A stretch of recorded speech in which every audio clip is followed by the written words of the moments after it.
আসসালামু আলাইকুম। আমি চলে এসেছি নিলাম আপনাদের জন্য আমার গাছে টাটকা টাটকা ছিমের রেসিপি সিম চচ্চড়ি। তো গাছ থেকে ছিমগুলো দেখেন গাছে অনেক ছিম হইছে।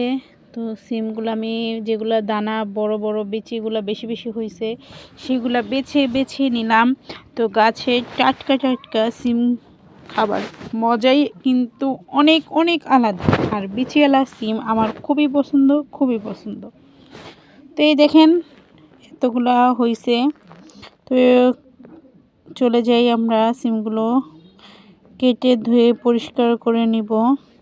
প্রতিটা ছিমি মাশাআল্লাহ অনেক বড় বড় দানা হইছে। দানা বলেন বা বিচি বলেন, যে যা বলে বলুক, আমি জানি না সঠিক, এক এক জেলার এক এক রকম। তো পরিষ্কার করে কেটে কুটে নেওয়া হলে ধুয়ে টুয়ে পরিষ্কার করে নিব। আমার সিম চচ্চড়ি খুবই খুবই মজা লাগে। আমার ঝোল সিম ভাল লাগে না এবং সিম ভাজিও ভাল লাগে না। ভর্তা এবং চচ্চড়িটা খুবই ভাল লাগে। তো এই তো সিমগুলা কাটা শেষ, ধুয়ে পরিষ্কার করে নিব এবং আলুও নিব। তো চুলার ভিতরে আমি কড়াই বসিয়ে দিলাম।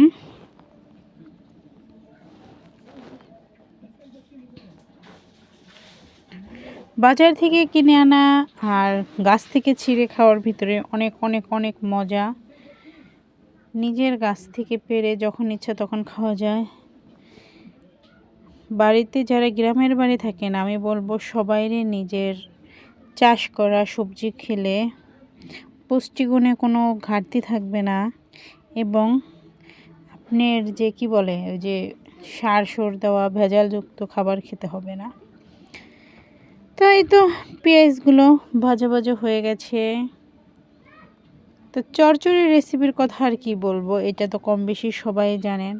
তো আমার গাছের সিম, আমার এর আগে অনেক অনেক মানে অন্য অন্য গাছ সিম লাগাইতাম, সেগুলো আমার পছন্দ না। কি বলে লম্বা লম্বা কি সিম জানি, যাই হোক আমার মনে নাই। তবে আমার কাছে এই তো পরিমাণ মতো সব হলুদ মরিচ, ওই ধনিয়া গুঁড়া সব দিয়ে দেব, সুন্দর করে কষিয়ে নেব। স্বাদ মতো লবণ,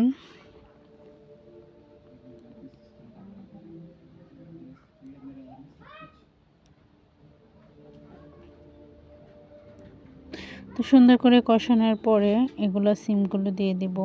আর গাছের সিম আমার এটা রান্না করতে খুব বেশি একটা সময় লাগে না, কারণ এগুলো একদম সুন্দর মতো সিদ্ধ হয়ে যায় এবং কি গলে বিচিগুলো বের হয়ে যায়।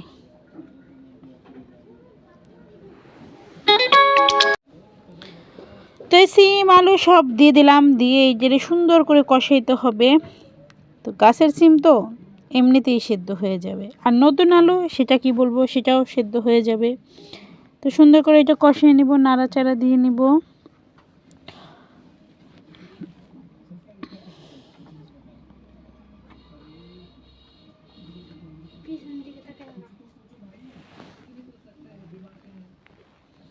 এই তো আমার কষানো হয়ে গেছে, এখন আমি ঢাকনা দিয়ে সুন্দর করে ঢেকে দেব।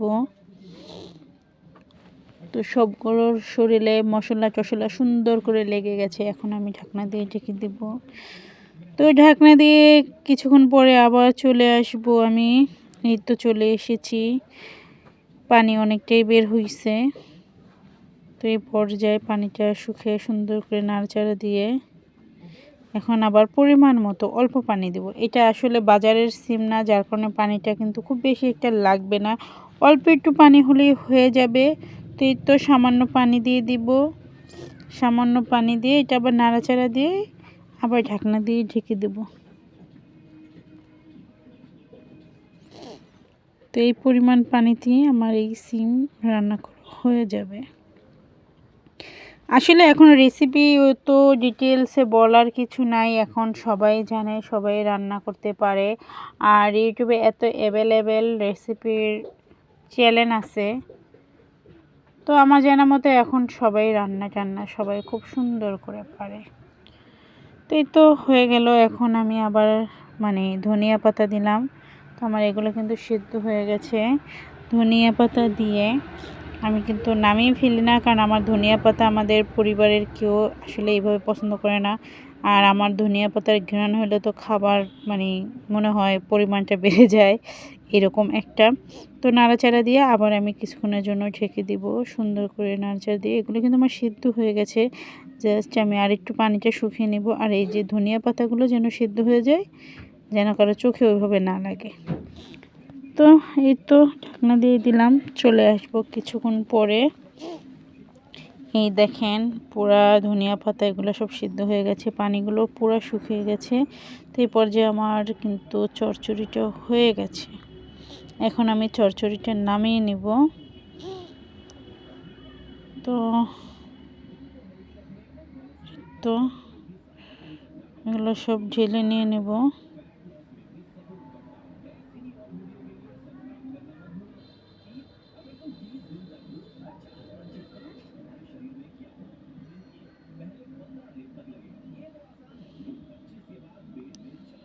তো এই তো আমার নামানো হয়ে গেছে, আমার রান্না করা শেষ চচ্চড়ি।